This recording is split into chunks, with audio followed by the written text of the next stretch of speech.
Structured programming is a programming paradigm aimed at improving the clarity, quality, and development time of a computer program by making extensive use of the structured control flow constructs of selection, if, then, else, and repetition, while and for, block structures, and subroutines. It emerged in the late 1950s with the appearance of the Algol 58 and Algol 60 programming languages, with the latter including support for block structures.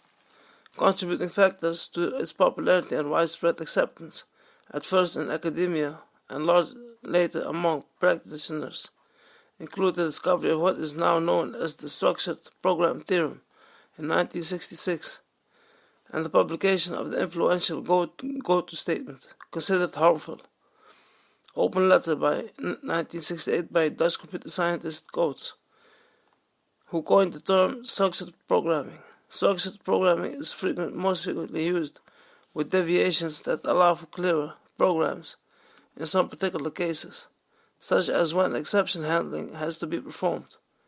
Contents, elements, control structures, subroutines, blocks, structured programming languages, history, theoretical foundation, debate, outcome, common deviations, early exit, exception handling, multiple entry, state machines. See also references, citations, sources, external links. Control structures. Following the structured program theorem, all programs are seen as composed of control structures. Sequence, ordered statements or subroutines executed in sequence. Selection, one or number of statements is executed depending on the state of the program. This is usually expressed with keywords such as if, then, else, and if. Iteration, a statement or block is executed until the program reaches a certain state, or operations have been applied to every element of a collection. This is usually expressed with keywords such as while, repeat, for, or do until. Often it is recommended that each loop should only have one entry point, and in the original structural programming also only one exit point. And a few languages enforce this. Recursion. A statement is executed by repeatedly calling itself until termination. Conditions are met. While similar in practice to iterative loops, recursive loops may be more computationally efficient and are implemented differently as a cascading stack. Subroutines. Callable units such as procedures, functions, methods, or subprograms are used to allow a sequence to be referred to by a single statement. Blocks are used to enable groups of statements to be treated as if they were one statement. Block-structured languages have a syntax for enclosing structures in some formal way, such as an if statement bracket by if, phi, as in Algol 68, or a code section bracket by begin, end, as in PL/I and Pascal, whitespace indentation as in Python, or in the curly braces of C, and many later languages. Structured programming languages. It is possible to do structured programming in any programming language, though it is preferable to use something like a procedural programming language. Some of the languages initially used for structured programming include Algol, Pascal, PL/I, and Ada. But most new procedural programming languages since that time have included features to encourage structured programming, and sometimes deliberately left out features, notably GoTo, in an effort to make unstructured programming more difficult. Structured programming, sometimes known as modular programming, enforces a logical structure on the programming being written to make it more efficient and easy to understand and modify. History, theoretical foundation. The structured program theorem provides the theoretical basis of structured programming. It states that three ways of combining programs, sequencing, selection, and iteration, are sufficient to express any computable function. This observation did not originate with the structured programming movement. These structures are sufficient to describe the instruction cycle of a central processing unit, as well as the operation of a Turing machine. Therefore, processors always executing a structured program. In this sense, even if the instructions it reads from memory are not part of a structured program, However, authors usually credit the result to a 1966 paper by Bohm and Jacopini, possibly because Dijkstra cited this paper himself. The structured program theorem does not address how to write and analyze a useful structured program. These issues were addressed during the late 1960s and early 1970s, with major contributions by Dijkstra, Robert W. Floyd, Tony Owada, Ollie John Dale, and David Grease. Debate. P.J. Blogger, an early adopter of structured programming, described his reaction to the structured program theorem. Oscar Verse waved this interesting bit of news under the noses of the unreconstructed assembly language programmers who kept trotting forth twisty bits of logic and saying, "I bet you can structure this." Neither proved by Bohm and Jacopini, nor our repeated successes at writing structured code brought them around one day sooner than they were ready to convince themselves. Donald Knuth accepted the principle that programs must be written with probability in mind, but he disagreed, and still disagrees, with abolishing the go-to statement. In his 1970 paper, Structured Programming with Go-To Statements, he gave examples where he believed that the direct jump leads to clearer and more efficient code without sacrificing probability. Knuth proposed a looser structural constraint. It should be possible to draw a program's flow chart with all forward branches on the left, all backward branches on the right, and no branches crossing each other. Many of those knowledgeable in compilers and graph theory have advocated allowing only reducible flow graphs. Structured programming theorists gained a major ally in the 1970s after IBM researchers Coase applied this interpretation of structured programming theory to the development of an indexing system for the New York Times research file. The project was a great engineering success, and managers at other companies cited it in support of adopting structured programming. Although Dijkstra criticized the ways that Mill's interpretation differed from the published work, as late as 1987, it was still possible to raise the question of structured programming in the Computer Science Journal. Frank Rubin did so in that year with an open letter titled "Go to Considered Harmful." Numerous objections followed, including a response from Dijkstra that sharply criticized both Rubin and the concessions other writers made when responding to him. Outcome: by the end of the 20th century, nearly all computer scientists were convinced that it is useful to learn and apply the concepts of structured programming. High-level programming languages that originally lacked programming structures, such as Fortran, COBOL, and BASIC, now have them. Common deviations. While GoTo has now largely been replaced by the structured construct of selection, if, then, else, and repetition while and for, few languages are purely structured. The most common deviation found in many languages is the use of a return statement for early exit from a subroutine. This results in multiple exit points instead of the single exit point required by structured programming. There are other constructions to handle cases that are awkward in purely structured programming. Early exit. The most common deviation from structured programming is early exit from a function or loop. At the level of functions, this is a return statement. At the level of loops, this is a break statement. Terminate the loop or continue the statement. Terminate the current iteration, proceed with the next iteration. In structured programming, these can be replicated by adding additional branches or tests, but for returns from nested code, this can add significant complexity. C is an early and prominent example of these constructs. Some newer languages also have labeled breaks, which allow breaking out of more than just the innermost loop. Exceptions also allow early exit, but have further consequences, and thus are treated below. Multiple exits can arise for a variety of reasons, most often either that the subroutine has no more work to do. If returning a value, it has completed the calculation or has encountered exceptional circumstances that prevent it from continuing, hence needing exception handling. The most common problem in early exit is that cleanup or final statements are not executed. For example, allocated memory is not deallocated, or open files are not closed. causing memory leaks or resource leaks. These must be done at each return site, which is brittle and can easily result in bugs.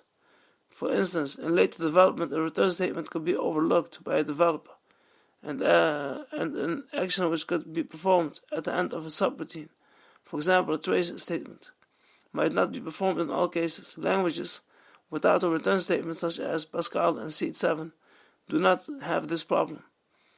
Most modern languages provide language level support to prevent such leaks. See detailed discussion at resource management. Most commonly this is done via unwind protection, which ensures that certain code is guaranteed to be run when execution exits a block. This is a structured alternative to having a cleanup block and a goto. This is most often known as try ... finally,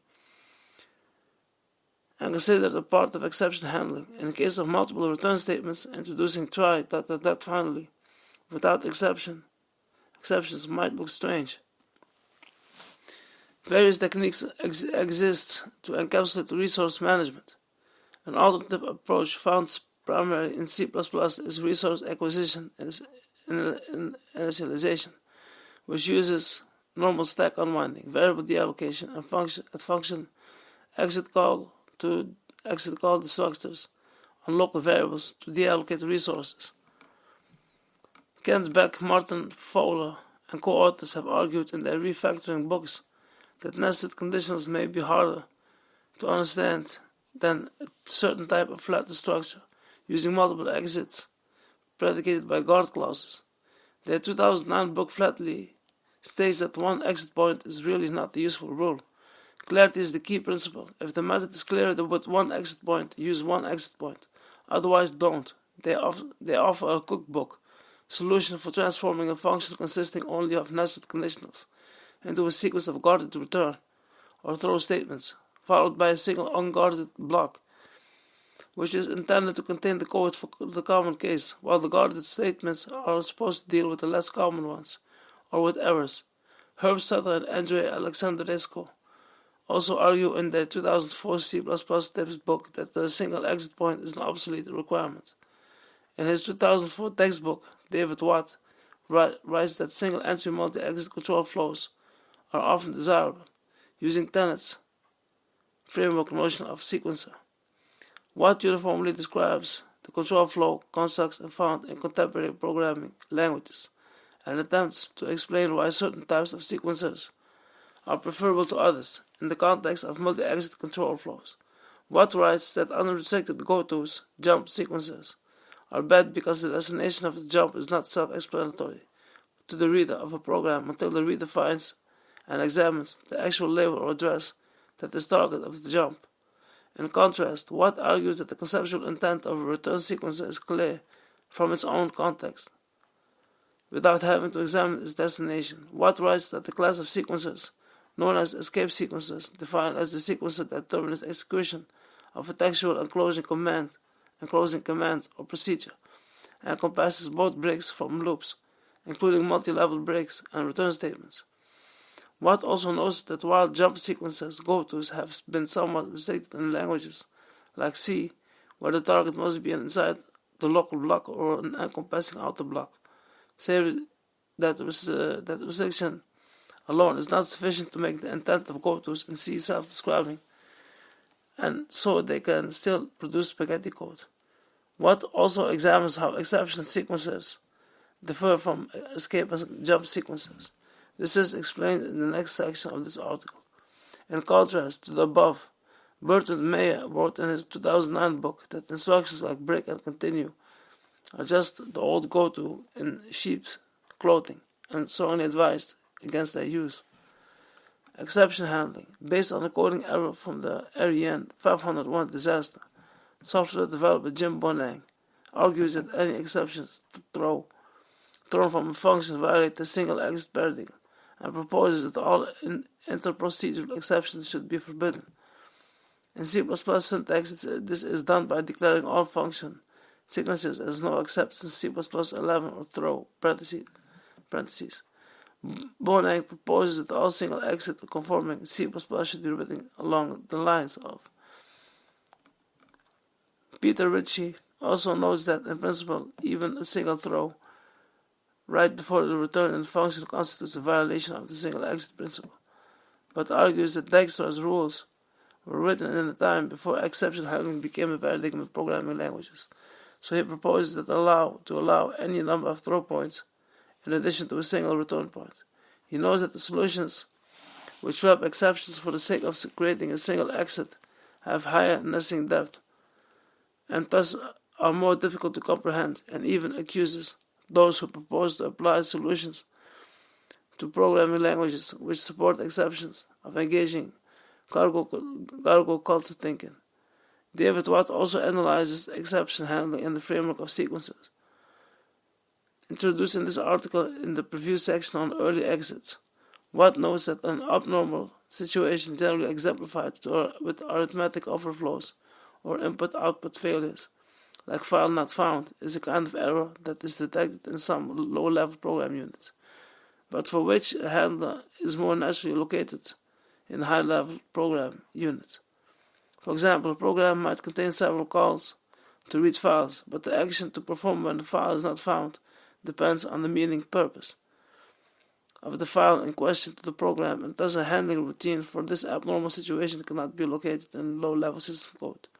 Watts further notes that introducing status flags, testing in the caller as single-exit structured programming, or even multi-exit return sequencers would entail results in a situation where the application code tends to get cluttered by tests of status flags, and that the programmer might forgetfully or lazily omit to test the status flag. In fact, abnormal situations represented by status flags are by default ignored. He knows that in contrast to status flags, testing exceptions have the opposite default behavior, causing the program to terminate unless the programmer explicitly deals with the exception in some way, possibly by adding code to willfully ignore it. Based on these arguments, Watt concludes that jump sequences or escape sequences discussed in the previous section aren't as suitable as a dedicated exception sequencer with the semantics discussed above. The textbook by Loudon and Lambert emphasizes that exception handling differs from structured programming constructs, like while loops, because the transfer of control is set up at a different point in the program than where the actual transfer takes place. At the point where the transfer actually occurs, there may be no syntactic indication that the control will in fact be transferred. Computer science professor Arvind Kumar Bansal also notes that in languages which implement exception handling, even control structures, like for, which have the single exit property in absence of exceptions, no longer have it in presence of exceptions, because an exception can prematurely cause an early exit in any part of the control structure. For instance, if init parentheses throws an exception in for parentheses init semicolon check parentheses semicolon increment parentheses, then the usual exit point after check parentheses is not reached, citing multiple prior studies by others 1999-2004 and their own results. Wesley Weimer and George Nicola wrote that the significant problem with exceptions is that they create a hidden control flow paths that are difficult for programs to reason about. The necessity to limit code to single exit points appears in some contemporary programming environments focused on parallel computing, such as OpenMP. The various parallel constructs from OpenMP, like parallel do not allow early exits from the inside to the outside of the parallel construct. This restriction includes all manner of exits, from break to C++ exceptions, but all of these are permitted inside the parallel construct if the jump target is also inside it. Multiple entry. More rarely, subprograms allow multiple entry. This is most commonly only re-entry in a coroutine or generated semi-coroutine where a subprogram yields control and possibly a value, but can then be resumed where it left off. There are a number of common uses of such programming, notably for streams, particularly input-output state machines, and concurrency, from a code execution point of view. Yielding from coroutine is closer to structured programming than returning from a subroutine, as the subprogram has not actually terminated and will continue when called again.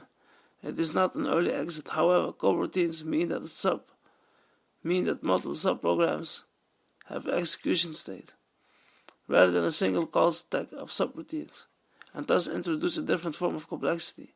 It is very rare for subprograms to allow entry to an arbitrary position in a subprogram, as in this case the program state, such as variable values, is uninitialized or ambiguous. And this is very similar to a goto.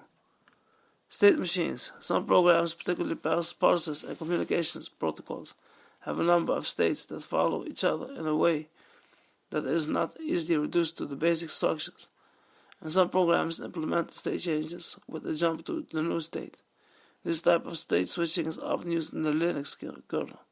However, it is possible to structure these systems by making each state change a separate subprogram and using a variable to indicate the active state. See trampoline.